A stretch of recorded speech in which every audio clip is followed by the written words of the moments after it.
你相信吗？在中国与印度交界的深山里，住着一个你从未听说过的民族——珞巴族。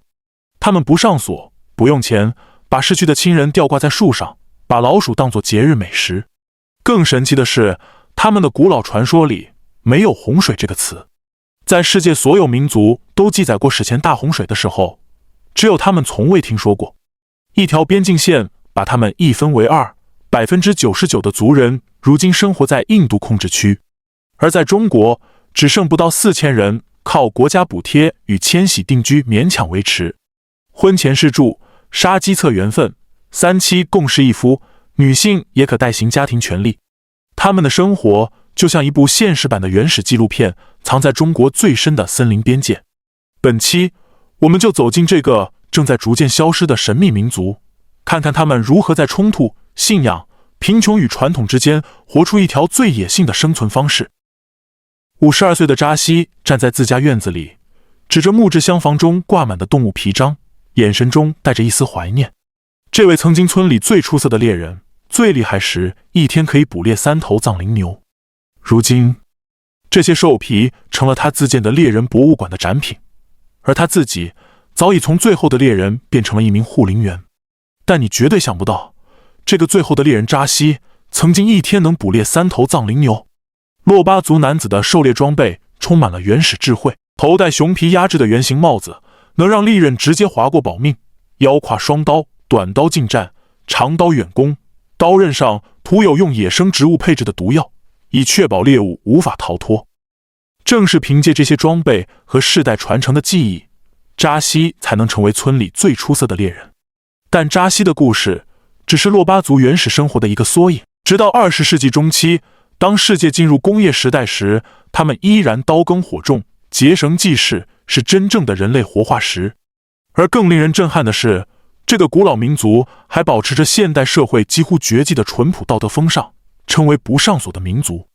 在珞巴族的价值观中，偷盗和说假话是世界上最丑恶、最可恨的事情。如果村子里出现偷盗行为，巫师会先进行教育，然后驱赶出村，对于惯犯甚至会以死刑严惩。当城市里的人们装防盗门、监控器、防盗网时，珞巴族人却坦然敞开家门。当网络诈骗、虚假广告泛滥时，珞巴族人却是说谎为死罪。他们用最原始的方式保持着人类最珍贵的品格。这种朴素而坚定的道德观念，让珞巴族村寨呈现出一种人人羡慕的和谐状态，家家不用上锁，夜不闭户，路不拾遗。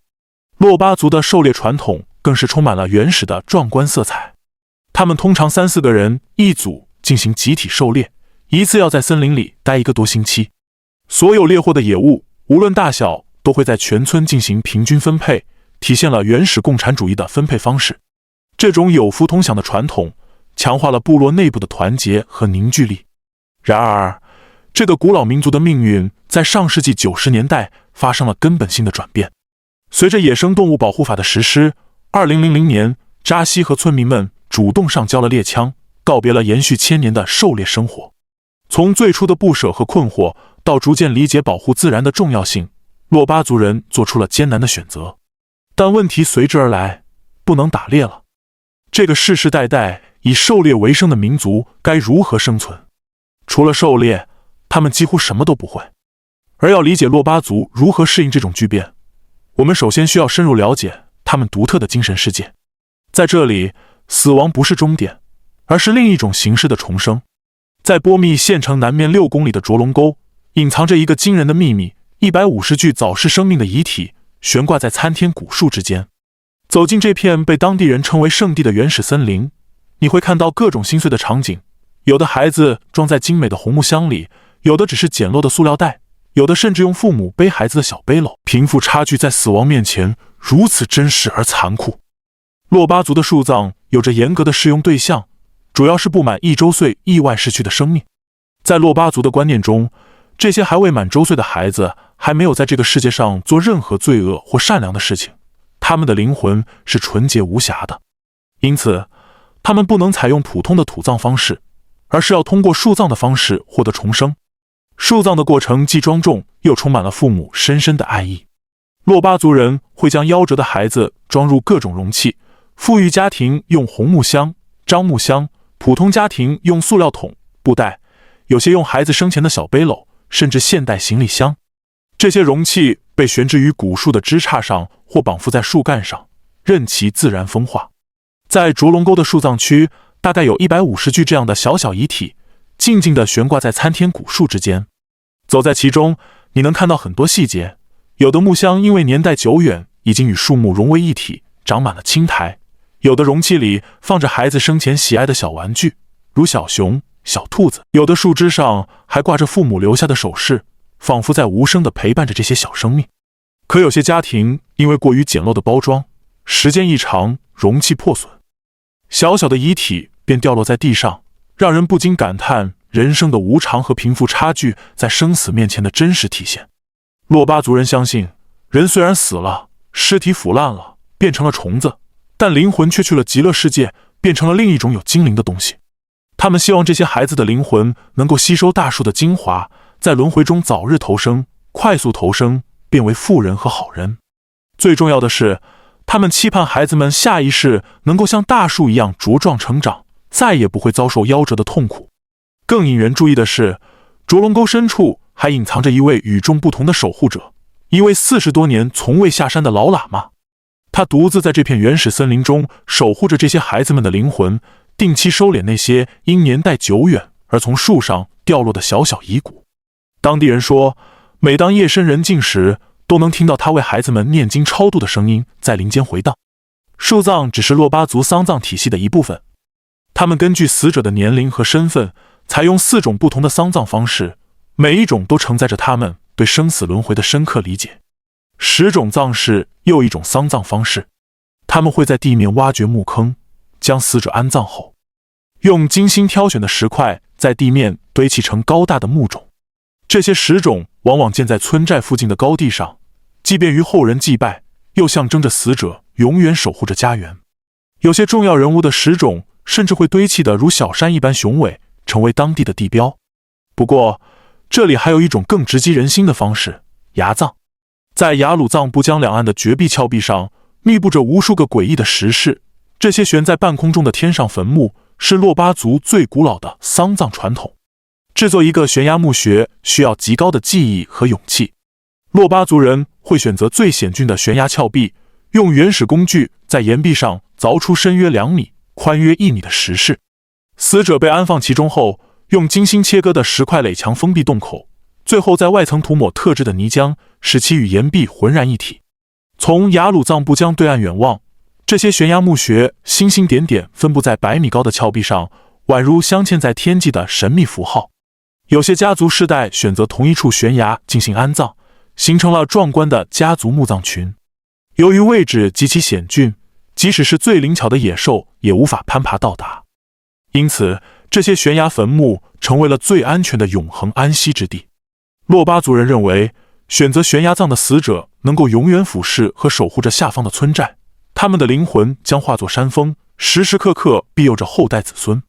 这种将死者悬置于天地之间的做法，体现了珞巴族对死后世界独特而浪漫的想象。这样，珞巴族的4种葬法形成了完整的体系。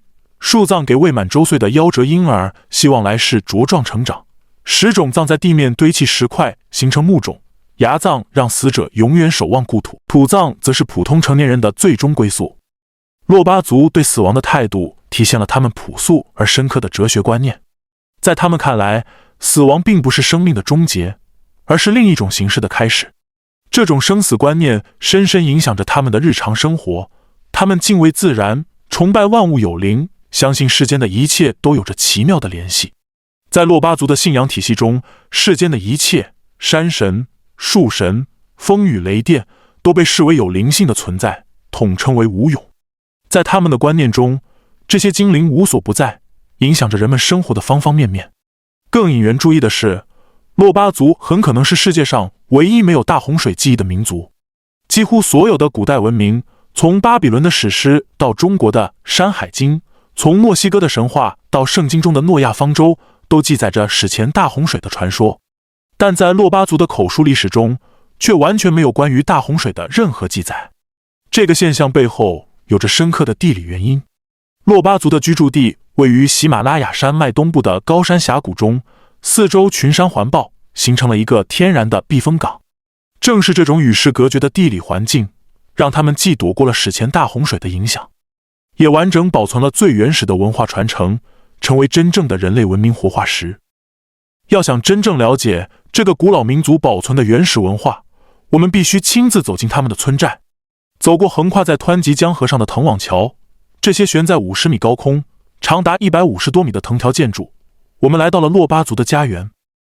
一字形长屋可达几十米长，住着同一家族的若干小家庭，每家都会自立火塘。这种干栏式楼居一般会分为3层，底层堆放柴火和圈养牲畜，2层住人，顶层存放杂物。但当你走进屋子时，眼前的景象绝对会让你震惊。门口竟然立着一根1米多长、碗口粗的木质男性生殖器，龟头还涂着鲜红的颜色。进屋后抬头一看，天花板上也挂着同样的东西。这并非什么低俗装饰，而是珞巴族对生命繁衍最虔诚的崇拜。由于人口稀少，他们对后代繁衍有着近乎绝望的渴望。如此极端的生殖崇拜在全世界都极为罕见。当其他民族用图腾、雕像来象征生命力时，珞巴族却毫不掩饰地将最原始的生殖符号摆在家中最显眼的位置。这种赤裸裸的生命渴求，体现了一个濒危民族对延续血脉的极度焦虑。更特殊的是，南伊沟的阴阳神树，3种不同的树木不寻常地寄生在一起，形状酷似男女生殖器官，竟然能开5种不同颜色的花。珞巴族每年都要在这棵神树下跳生殖舞，祈求人丁兴旺，场面既原始又神圣。这种对生殖的虔诚崇拜，催生了一个令现代人瞠目结舌的现象——适婚制度。想象一下，在其他民族还在包办婚姻的时代，珞巴族的年轻人却可以先试后买。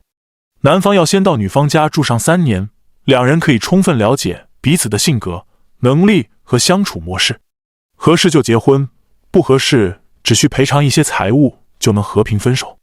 这种开明程度，连现代社会都未必能做到。但珞巴族年轻人的自由恋爱远不止于此。走进任何一个珞巴村寨，你都会在村子中央看到2座特殊的建筑，男青年的邦哥和女青年的雅盛。这就是传说中的公房。未婚青年们晚上都住在这里，白天一起劳作，晚上一起聊天唱歌，自由地谈情说爱。这种集体生活方式既保护了年轻人，又给了他们充分的社交空间。如今这些公房已经现代化，配备了电视音响，但那种集体生活的温暖依然延续着。然而，珞巴族的婚配并非完全自由。每个珞巴族男子的名字都藏着一个秘密，他们能通过名字追溯10代祖先。比如一个叫达瓦次人的男子，达瓦是父亲的名字，次人是自己的名字。通过这种父子联名制，任何人都能立刻判断2人是否有血缘关系。同一氏族内严禁通婚，违者可能面临死刑。更复杂的是，珞巴族严格的社会等级制度，他们将人分为高骨头和低骨头2个等级，不同等级间绝对禁止通婚。婚姻完全是买卖性质，女方等级越高，婚价越昂贵。这种看似残酷的制度，却维护着珞巴社会数百年的稳定。当所有的婚前准备都完成后，珞巴族的正式婚礼才真正开始。而这场婚礼的复杂程度绝对超出你的想象。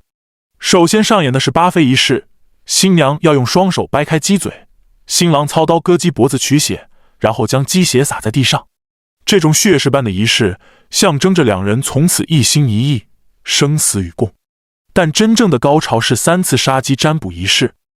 第一次杀鸡，巫师通过鸡肝的颜色纹路预测夫妻命运，是富贵还是贫穷，长寿还是短命。第2次杀鸡预测生育，能生几个孩子，男孩女孩各多少。第3次最为隆重，要先杀猪后杀鸡，确定这桩婚姻是否得到了神灵认可。只有3次结果都吉利，婚姻才被认为美满。这种对后代的极度关注，正体现了人口稀少民族的生存焦虑。婚礼上的待客更是让外人目瞪口呆。你以为珞巴族会端出什么山珍海味？不，他们的最高礼遇是烤老鼠，当着客人面烤活老鼠。主人会用竹子从老鼠屁股直接捅进去，放在火上烤制，烤熟后剁成段配佐料。更独特的是另一种做法，将老鼠连毛切断装进竹筒，什么时候有贵客什么时候打开，撕去带毛的皮就能食用。洛邑地区的山鼠又肥又大，肉质细嫩，在珞巴族人眼中是最珍贵的蛋白质来源。配合这道硬菜的是珞巴族女主人独特的敬酒仪式，她跪在地上用瓢端酒，客人喝一口她就添一次，确保酒碗始终满着。最有趣的是，每次敬酒前她都会先在手心倒一点，自己喝一口，以证明酒是干净的，没有下毒。这种原始而真诚的待客方式体现了珞巴族人内心深处的淳朴。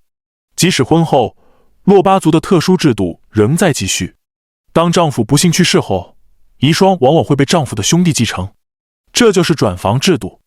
因为在珞巴族观念中，妻子是家庭财产的一部分。当然，这种继承有严格规则，必须是同辈分亲属，叔叔不能继承侄子的妻子。转房后，前夫的孩子仍以生父为父，只是称继父为叔叔。但这个淳朴善良的民族却承受着被残酷分割的巨大痛苦。还记得开头那位最后的猎人扎西吗？2000年上交猎枪那天，他心如死灰，除了狩猎他什么都不会，这个民族还怎么生存？但22年后的今天，扎西年收入近10万元。他从最后的猎人华丽转身为护林员，还开启了农家乐，种上了茶树。曾经被他猎杀的动物，现在成了他保护的对象。最小的儿子刚从西藏大学毕业，这在以前是不敢想象的。更意外的是，珞巴族竟然开始卖牛卖猪了，这在以前简直不可想象。按照祖辈传统，牛、鸡、猪都是神圣的祭品，绝不能当商品出售。达木村的达吉家一次性卖了2头牛3只猪，消息传到拉萨，连当地人都惊讶不已。为什么会有如此巨变？原来，随着现代医疗进入山村，珞巴人不再需要杀生治病了。过去生个病，巫师要杀鸡看肝占卜，然后杀牛宰猪祭神驱鬼。有些人家为了一次大病，能把所有牲畜杀光，最后人财两空。如今情况完全不同，村里的巫师从20年前的10几个减少到现在只剩2个，大多数人家都买了医疗保险，头疼脑热直接去卫生院。以前全乡每年要杀几百头牛来祭祀，现在最多10几头。2022年全乡牲畜出栏数达到301头，比往年翻了整整1倍。扎西指着自家的2层小楼笑着说，以前我们住茅草屋，穿兽皮，点松香，现在有电视、冰箱、洗衣机，孩子还上了大学。我这个曾经的野人，现在还当上了村民小组长呢。从被人瞧不起的野人，到参与村务管理，再到有代表进入各级政府，珞巴族人真正实现了当家作主。而最具象征意义的是珞巴族女性装饰品的演变。传统上，珞巴族妇女身上的饰物足有10几斤重，包括几十圈象珠项链、海贝圆球、银质铜质的手镯、戒指等，这些装饰品是家庭财富的重要象征。每逢节庆时，妇女们盛装打扮，互相比美，那种场面既壮观又充满原始美感。但现在，年轻女性更愿意穿现代服装，只有在重要节日才会穿上传统服饰。然而，这种急剧的现代化进程也带来了新的挑战。传统的手工技艺面临失传危机，古老的语言正在消失，年轻人对民族文化的认同感在减弱。在传统与现代之间，珞巴族人正在寻找着属于自己的平衡点。这个本就人口稀少的民族，还面临着另一个更加沉重的现实。分离在2国的族人之间，那道看不见的边界线正在成为他们心中永远的痛。虽然珞巴族在物质生活上实现了跨越式发展，但一个更加严峻的问题摆在面前，这个古老民族的文化传承正面临前所未有的危机。74岁的亚保老人仍在西藏米林县吟唱着珞巴族始祖传说，他用古老的珞巴语讲述着阿巴达尼的故事，但现在能够完整传承这些口述历史的老人越来越少，年轻一代对这些古老传说的兴趣也在日渐减弱。由于珞巴族没有自己的文字，这些珍贵的文化遗产完全依靠口耳相传，一旦失传就永远无法找回。语言的消失更是让人痛心，随着珞巴语使用环境的逐渐缩小，会说珞巴族语言的人也越来越少。现在的孩子们在学校学习汉语、藏语，对自己民族的语言不够重视，民族语言面临失传危机。传统手工技艺同样面临困境。珞巴族自古擅长竹器编织和弓箭制作，但现在生活习惯改变，年轻人对这些传统技艺兴趣不大，精湛的手工艺正在失传。本就人口稀少的民族，不仅需要承受这份历史的巨大创伤，还得体会家族分离的痛苦。在距离印度边境线仅26公里的斗玉珞巴民族乡，当地人告诉我们一个令人无法接受的现实：印控区的珞巴人可以过来，但中国的珞巴人却过不去。这种单向通行的现实，让无数珞巴族家庭承受着骨肉分离的痛苦。80岁的珞巴族老人回忆起40年前从印控区徒步翻山回到祖国的经历，眼中仍然充满了对留在那边亲人的思念。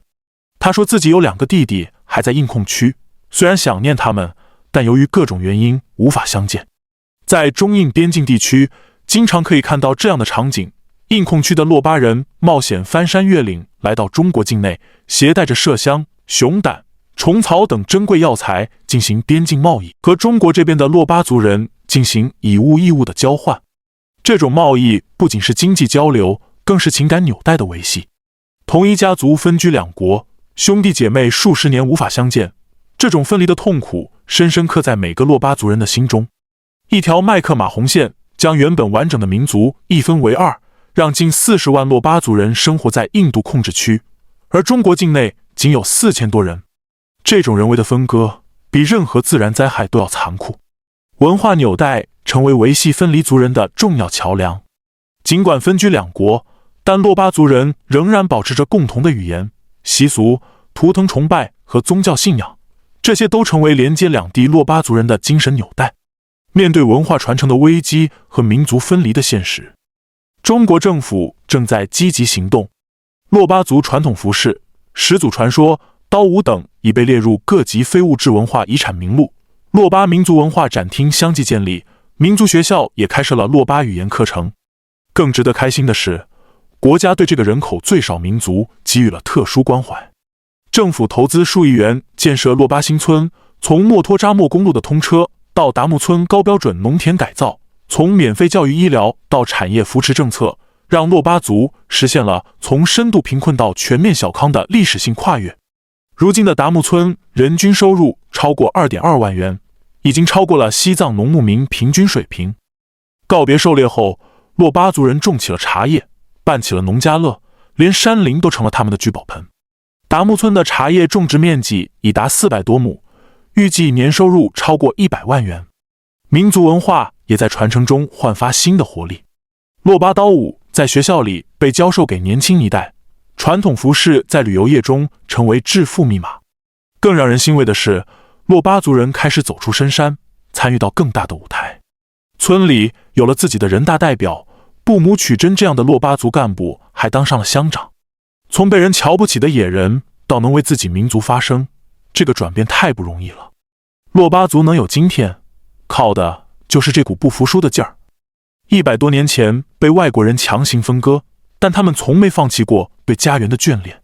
1914年，英国人的一条麦克马洪线将一个完整的民族残酷撕裂，但历史终将证明，任何外来势力都无法割断中华民族的血脉联系。正如那位珞巴族长老所说，山可以移走，但珞巴人的血液里永远流淌着民族的灵魂。珞巴族用自己的经历证明了一个道理：民族的力量不在人数，而在精神。虽然他们只有4000人，但这份坚持和传承让人肃然起敬。从珞巴族身上，我们看到了文化的力量，看到了一个民族不屈的灵魂，看到了血脉相连的深情。愿所有被分离的珞巴族家庭早日团聚，愿这个美丽的民族拥抱更加美好的未来。你对这个神秘的森林民族有什么看法？欢迎在评论区分享你的想法。长视频制作不易，如果喜欢这期内容，别忘了点赞、订阅和转发。我们下期再见。